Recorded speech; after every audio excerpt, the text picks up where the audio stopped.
Kenapa sih Mas Agus? Ini Pak, saya ngeluh Pak. Saya kerja udah terlalu lama, udah mengabdi di sini Pak. Cuman penghasilan segini-segini aja Pak. Tolong bijaksananya Pak. Tolong dibantu Pak. Ya sabar ya Mas Agus. Semua itu kan gimana ya? Saya itu masih ada atasan lagi. Nanti saya pertimbangkan dan saya sampaikan ke atasan saya lagi. Siap baik Pak. Tolong dibantu ya Pak ya. Siap. Bijaksananya Pak. Kenapa nih? Kok kelihatannya pusing banget? Ada apa? Ini loh Pak Iqbal, Agus ini loh ada keluhan. Jadi gini Pak, saya kerja udah lama Pak, udah ngabdi di sini Pak. Tapi penghasilan saya cuma segini-segini aja Pak. Tolong Pak, bantu saya bijakannya Pak. Gimana Gus? Bukannya saya nggak membantu, cuman kan saya juga ada atasan lagi. Paling nanti saya tanya atasan saya aja lah. Baik Pak. Noh, atasannya Noh. Ada apa nih? Kenapa Gus? Jadi gini Bu, saya udah kerja terlalu lama di sini Bu, udah mengabdi Bu. Saya mau ngajuin kasbon. Iya udah tinggal bilang sama Kopral. Kenapa? Nah saya udah bilang Bu, Kenapa? jangan di saya itu saya nggak bisa ngambil sikapan. Biar saya itu masih ada atasan lagi. Nah itu Pak Iqbal. Itu sih Iqbal kenapa tinggal ACC gitu kok? Ya, saya juga gimana bingung kan di atas saya masih ada ibu. Oh iya juga sih. Saya juga- Ternyata di saya ya kebijakannya ya. Bingung juga ya. Ada apa sih ini ribut-ribut banget. Orang lagi mau transaksi 5 triliun nih loh. Jadi nggak jadi. Gini Mbak Dew, jadi aku tuh kan baru datang kan. Aku hari ini kesiangan. Terus ngeliat mereka tuh udah rame-rame juga. Aku juga kaget seperti dirimu. Terus aku tanya ada apa kan? Itu tuh masalahnya si Agus. Jadi dia Apalagi ngerasa bagus. dia ngerasa tuh di perusahaan ini kan dia udah lama kerja sama kita. Dia lagi kesulitan lah ceritanya gitu. Kayaknya dia mau kasbon, bener gak? Iya. Kasbon tapi Terus nanya ke atasannya. Kopral kan atasannya Agus. Tapi Kopral nggak bisa Mbak. Lagi susah juga. Lagi Ah. susah. Terus dia minta ke atasannya lagi. Iya atasannya Kopral Iqbal. Ah. Iqbal juga lagi nggak bisa ngeluarin kas atau kebijakan gitu Pak. Terus nanya ke dirimu atasannya. Iya. Nah. Aku atasannya mereka. Ini kumpulan atasan-atasan nih. Iya aku atasannya mereka semua. Terus atasannya Mbak Ika siapa? Ada. Jadi sebetulnya aku tadi jawab sama mereka bahwa walaupun aku atasannya mereka, aku loh nggak bisa ambil kebijakan. Aku gayanya doang nih dipajang petantang petenteng jadi atasannya mereka di kantor ini. Di belakangku loh Mbak ada atasan yang lebih besar lagi, powerful, yang jarang datang, tapi kebijakan tuh ada di tangan dia Mbak. Itu pasti presiden. Tapi presiden tuh masih punya atasan lagi loh. Ntar kita bahas deh. Masa sih? Sama. Ada yang di atas presiden. Di negara itu kan katanya paling tinggi presiden. Jangan salah, presiden masih punya atasan.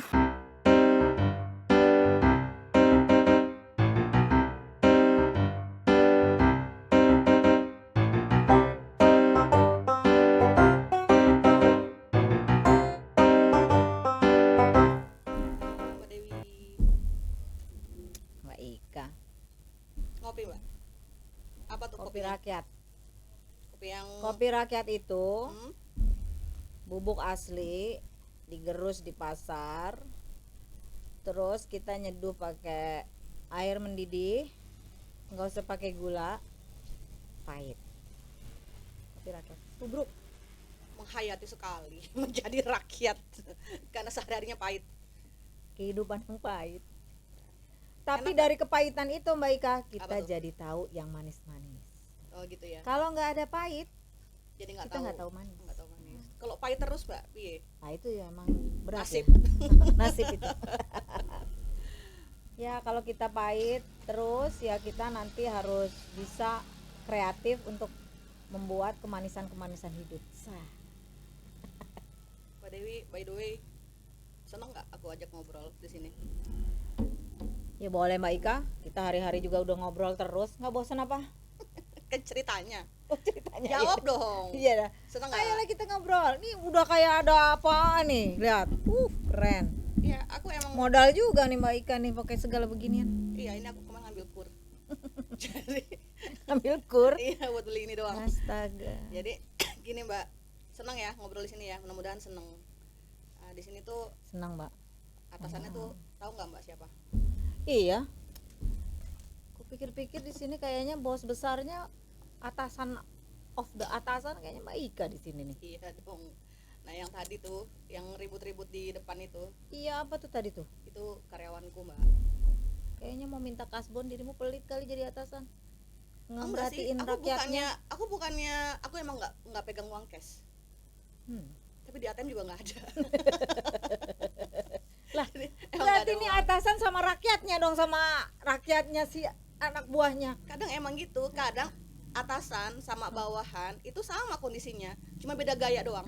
Kadang baru level supervisor atau manajer itu gayanya tuh, kadang kalau udah di level supervisor, manajer gitu, ya penampilannya padahal pakai pay letter juga, ngambil iPhone segala macam. Jangan-jangan waktu gajian karyawan, you malah paling nggak punya duit, bener Iya, nggak? betul. Tuh, Hmm. kan sampai bersedih aku ya. Nah jadi gini mbak, sebetulnya aku emang atasannya mereka, tetapi kebijakan di perusahaan ini tuh aku lo punya atasan lagi di belakang aku mbak, yang lebih powerful dari aku. Cuma aku tuh jadi kepo tadi pas Mbak Dewi ngomong, ntar dulu nih ada atasan di atas atasan lagi gitu. Itu gimana tuh bahasanya ya? Nah itu gimana tuh mbak, maksudnya emang ada ya atasan yang tinggi banget posisinya, melebihi direktur, even tadi Mbak Dewi bilang di atas presiden, selain anak presiden yang kita tahu selama ini yang punya power ya, anak presiden, omnya anak presiden. Terus Nyindir nih kayaknya. enggak, terus presiden itu siapa lagi tuh mbak yang ada di atasnya presiden? Maksud Mbak Dewi itu apa coba? Ya kalau atasan-atasan, kalau misalnya kayak di perusahaan gitu kan udah pasti yang paling atasan tuh udah pasti pemilik. Terus kalau di keluarga misalnya dibilangnya disebutnya kepala keluarga gitu. Nah biasanya tuh dia yang menguasai keputusan-keputusan tuh gitu. Ya biasanya sih katanya bapak-bapak yang jadi kepala keluarga, tapi kan belum tentu. Ada keluarga-keluarga yang female power, ibu-ibunya justru yang punya power, yang memutuskan segala sesuatu. Nah kalau negara, ya negara itu sebetulnya kita semua taunya kan presiden lah sudah yang paling tinggi tuh. Presiden lah tuh yang bisa memutuskan segala sesuatu. Betul. Seakan-akan Walaupun begitu. akhir-akhir ini presiden kita agak galau juga. Jadi kalau ada masalah nanya seperti birokrasi, kok birokrasinya susah, padahal dia tertinggi, atasan tertinggi. betul. Sorry mbak, lanjut mbak. Karena memang di negara juga nggak cuman presiden kan. Kan di negara itu kan presiden itu eksekutif, jadi dia pelaksana kebijakan-kebijakan. Tapi kalau aturan itu kan negara ini kan kalau misalnya bikin aturan ya bentuknya kan undang-undang tuh. Nah, yang bikin undang-undang itu adalah yang mengesahkan undang-undang tuh DPR. Jadi kalau kita mau protes-protes soal aturan-aturan di negara ini sama DPR, bukan sama presiden gitu. Tapi kalau kebijakan-kebijakan yang sifatnya eksekutif, artinya sifatnya pelaksanaan negara, nah ya emang tuh presiden. Tapi jangan salah, presiden itu bukan paling atas. Kenapa bukan paling atas? Karena sebetulnya presiden itu ditunjuk. Jadi dia tuh sebetulnya memegang amanah kepercayaan. Jadi sebetulnya ada yang ngasih dia amanah, baru dia bisa jadi presiden. Coba kalau dia nggak dikasih amanah, nggak bakalan dia bisa jadi presiden. Sekarang coba Mbak Ika pikir-pikir dulu dengan tenang. Sebelum presiden itu jadi presiden, dia dipilih dulu kan? Yang milih siapa? Enggak sih. Enggak dipilih, nyeting mbak, disetting. Mbak Ika pasti nggak datang ke TPS. Nih warga gitu ya? negara yang menyia-nyiakan haknya. Gue Seujon banget. gue jadi orang yang kenegaraan banget. Seujon Padahal banget. kalau udah di TPS juga belum tentu kita nyoblos sih, ya kan? Cuma ini doang. Bisa coblos semua sih, ya kan? Oh iya. Tapi maksudnya Nggak bener juga presiden ternyata. itu, Gimana? presiden tuh dia bukan yang paling atas di dalam pelaksanaan negara. Maksudnya dia memang yang mengeluarkan kebijakan, dia punya otoritas melakukan ini dan itu. Tapi sebetulnya dia harus selalu tetap ingat bahwa dia menjadi presiden karena diberi mandat. Oleh istrinya. Bukan, nggak cukup. Kalau istrinya presiden pergi ke TPS, dia nyoblos cuma 1 suara Mbak Ika. iya. Perlu suara berapa ya di Indonesia itu kan yang nyoblos tuh mungkin anggaplah misalnya separoh ya. Kalau separoh adalah yang udah punya hak nyoblos, berarti kira-kira 135 juta rakyat Indonesia kira-kira.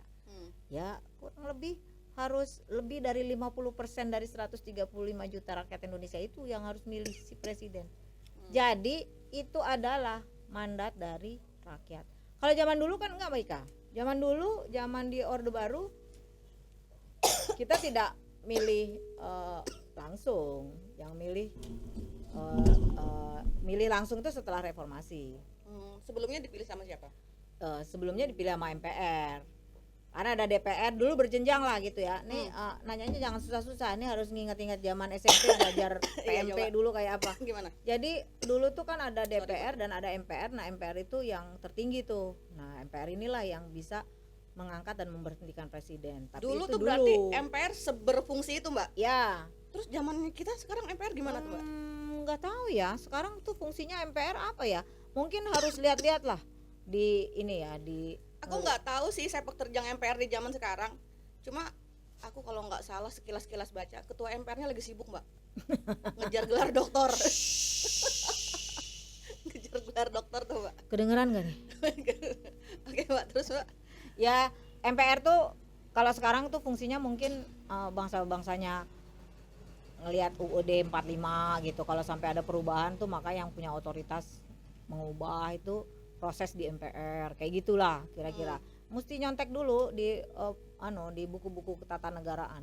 Tapi intinya rakyat itu harus menyadari dan negara itu juga harus menyadari, kepala negara harus menyadari bahwa yang memegang kekuasaan tertinggi di negara ini adalah kita rakyat. Kita nih, Mbak. Kita Atasannya presiden. kita Wih, keren banget. kita yang datang ke TPS dan nyoblos dan memberi mandat kepada si orang itu, entah siapapun itu. Kita Kita cuman harusnya lebih berkuasa dong dari ya presiden. harus, tapi memang ada dua nih. Satu, ada kita berkuasa dalam arti secara kenegaraan, jadi ada prosedur apa segala macam.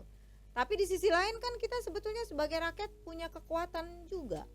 Tapi kalau kita melihat kekuatan kita itu sebagai kekuatan yang terbatas, memang iya gitu. Kekuatan kita kan terbatas banget, kita sebagai pribadi-pribadi.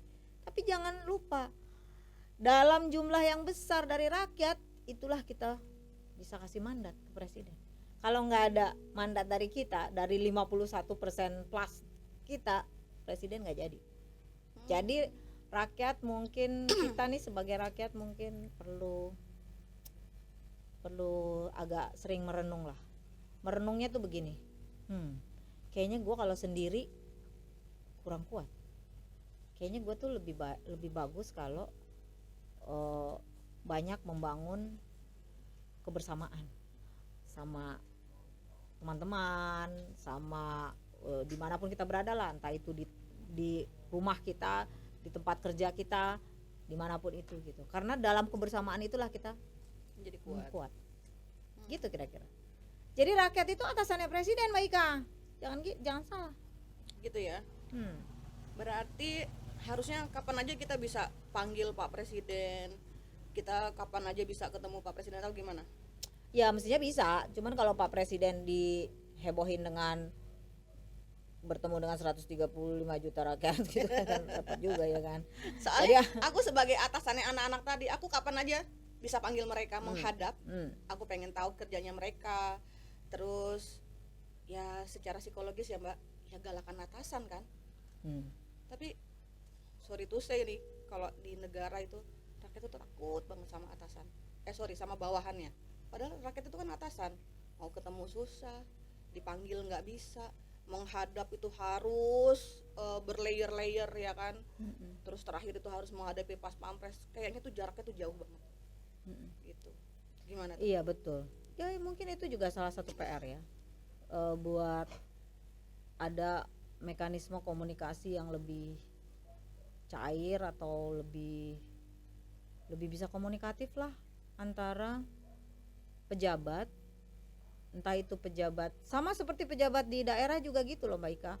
semua pejabat yang dipilih langsung oleh rakyat itu sebetulnya mereka itu punya atasan yang namanya rakyat itu. Jadi mereka bertanggung jawab langsung mestinya kepada rakyat. Karena dipilih langsung. Karena dipilih langsung. Iya. Jadi misalnya dia bupati, misalnya dia gubernur, ya dia mestinya harus membangun komunikasi yang lebih intens, dan saya nggak tahu ya, itu PR lah buat semua Iya, soalnya pemimpin-pemimpin kupikir ini ya. nggak fair ya Mbak. Jadi gini, ketika pemilu, calon-calon pemimpin itu pilkada, pileg, pilpres, itu mereka turun langsung, meminta secara langsung kepada rakyat yang notabene kita atasannya mereka untuk dukungannya, referensi. Ya ibaratnya Iya. kalau di kantor gitu, minta referensi atasan kan. Gue dong direferensiin jadi menjabat sebagai ini kayak gitu kan. Begitu kepilih Mbak, kebalik langsung. Kita nggak bisa ketemu langsung sama mereka. Harus ada caloknya tuh, banyak Mbak caloknya. Dan kalau caloknya nggak amanah, punya kepentingan sendiri, kayak misalnya nih mau ketemu sama menteri ini, ada caloknya tuh Mbak, gitu kan. Belum entertainnya, mau ketemu sama siapa menteri ini, bisa lewat saya, tapi entertainnya tuh kuat, Rekening.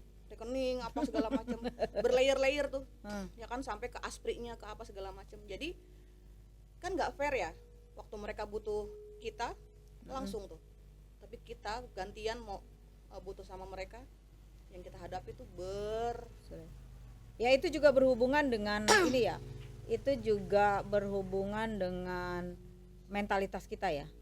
Mentalitas kita tuh kalau jadi pejabat, rasa-rasa tuh jadi kayak jadi atasan.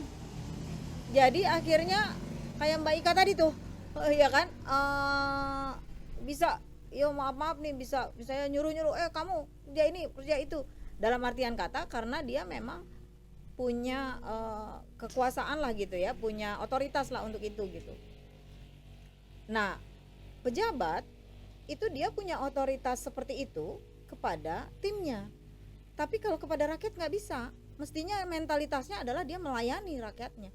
Jadi dia mestinya ya memikirkan bagaimana caranya menggunakan tim yang ada, yaitu tim jajarannya dia itu. Kalau presiden ya ada menteri-menteri dan berikut jajarannya.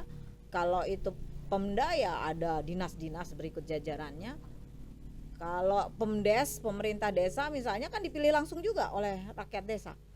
Dia dan berikut jajaran pemerintah desa, itu yang harus difikirkan kalau bangun tidur sampai tidur lagi adalah bagaimana caranya ya aku bisa melayani rakyatku tuh dengan makin hari tuh makin mudah, makin terlayani masyarakat itu, kebutuhan dasar masyarakat apa aja itu makin kita bisa berikan gitu. Dari mulai masyarakat tuh kan kebutuhannya sederhana sebenarnya, bangun tidur sampai tidur lagi apa aja tuh ya kan. Dari mulai dia lahir sampai dia meninggal habis umur apa aja tuh kebutuhannya, kan itu sangat bisa dipetakan. Gampang-gampang misalnya urusan sampah, ya harus dipikirin dong, jangan sampai sampah tuh ada di pinggir-pinggir jalan. Dia memang tugasnya dia sebagai pemerintah daerah, pemerintah desa, pemerintah nasional untuk memikirkan dari itu tadi, dari bangun tidur sampai tidur lagi rakyatnya butuh apa, dari lahir sampai meninggalnya rakyatnya butuh apa. Dia harus berpikir untuk melayani. Itu rasanya memang jadi PR sih Mbak Ika menurutku. Tapi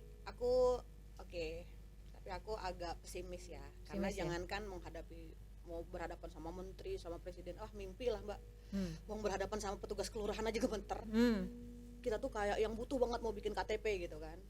Tapi hari ini aku punya surprise, bonus nih Mbak. Aku jarang-jarang nih kasih bonus ke tamuku hari ini,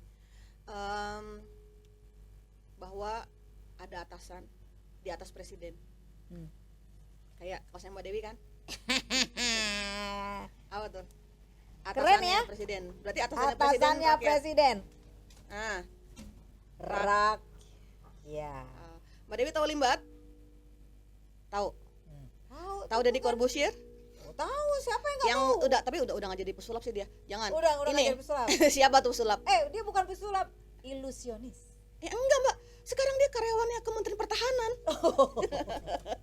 Ini berita baru. Nah, Emang benar tuh Bang Deddy? Nah, sekarang aku punya sulap nih Mbak. Mana nih?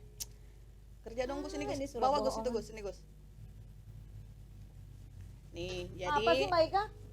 ya pokoknya tadi aku tuh Jadi penasaran aku. aku tuh bukan ilusioner atau apa. Nah, aku tuh tahu. Jadi aku tuh mau bikin ini sama kayak kaosnya Mbak Dewi. Gambar itu aku pindahin ke sini. Jadi Mbak, gimana kalau kita bikin podcast judulnya kayak yang Mbak Dewi di kaosnya Mbak Dewi, atasannya presiden rakyat. Gitu. Tapi di dalam gimana? podcast ini ya kita akan bahas macam-macam lah. Dari yang penting, kurang penting, sampai nggak penting, yang lucu, yang serius, berantem. Tapi yang penting adalah tujuannya Indonesia damai.